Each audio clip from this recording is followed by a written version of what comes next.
All right, so I'm back with you, walking and talking. It's a little after 10, probably 10:30 right now. So guys, we're currently in the shutdown. They're making it like it's the 1930s during the Great Depression. The people are standing in front of bread lines. Oh, they actually are. They are standing in front of. They are standing outside in food banks. They can't feed their children. They can't feed their families. And after I read the Bible. I read the Bible, and in the process of reading the Bible, I'm going to finally do some extensive study. Because these are things I used to write off, but I'm going to do some extensive studying on the idea of socialism and communism.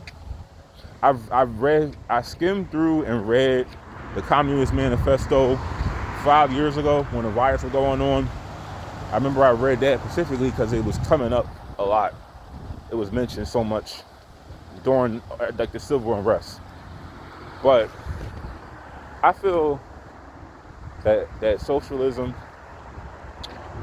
it goes great with the idea that we're all one. We need to unify.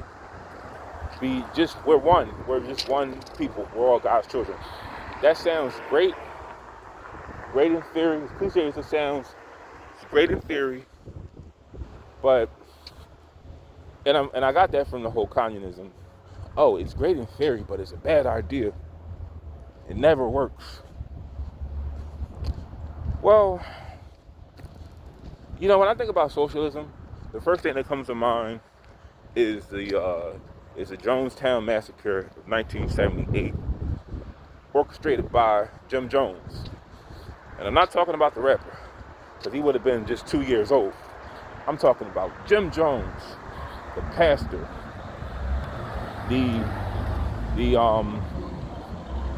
religious figure who people worship as a actual god, who slept with his congregation, who was a pedophile, homosexual, womanizer.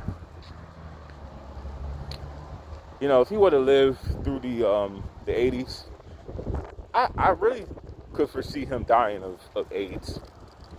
I could see that happening. But it's believed that he was shot in the head. He didn't commit suicide. He was shot in the head by a high-ranking member of the People's Temple. But I'm going to do a little research on socialism.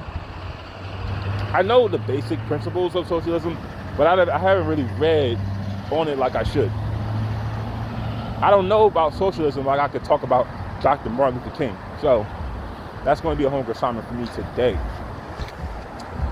Anyway, I just want to say this. I probably lost you with the first part of this video, but stop telling people what to do with their money. You know that saying by Rick Ross? You wasn't with me shooting in the gym. You wasn't with me shooting in the gym.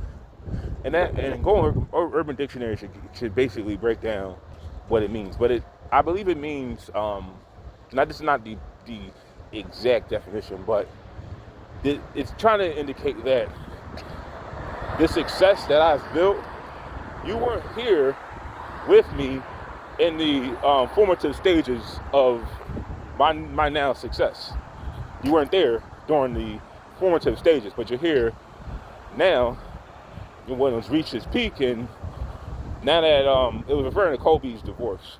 His wife wanted a divorce. Like, this is like 14 years ago. We talked about it in the barbershop. I used to go to barbershops. But back to what I was saying. I heard Billie Eilish was telling all these billionaires who probably been to Epstein Island, you guys should donate money because of all of the This is a very this is not a one-sided channel. You guys should donate money. I believe she was talking about everybody dealing with the shutdown. People are not getting their benefits. Workers are not being paid. She donated, I think, like 14 million. Do I think that celebrities should give back to their fans? Because they do give these people a career, a nice lifestyle, due to the attention they receive. Not really for their talent, but just these are the people chosen by society. And the question is, should they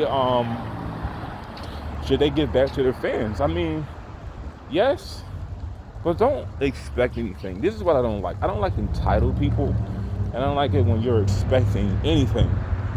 Because everything you want in this world, you have to work for it. Don't ask. You shouldn't be expecting anything. And for the love of goodness, not God, but of goodness,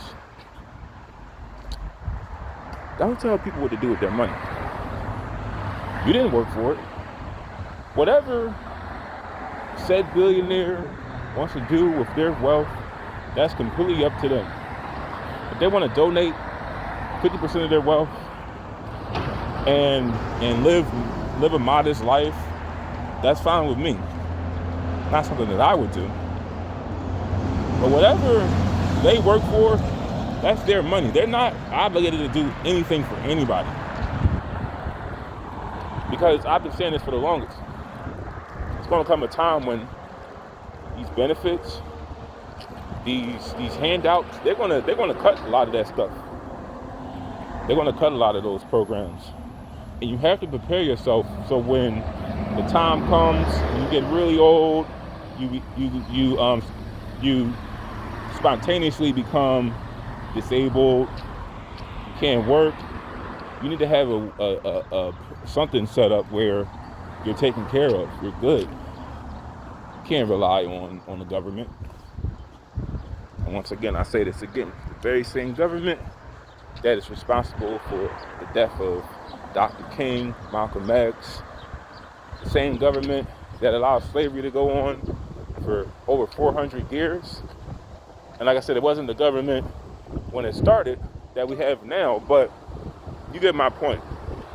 You can't put your trust in a government. If it's all these things, if it's a racist, if it's unfair, if it's been messing with black people, then why are you putting your trust in them? Why are you relying on them to raise your children?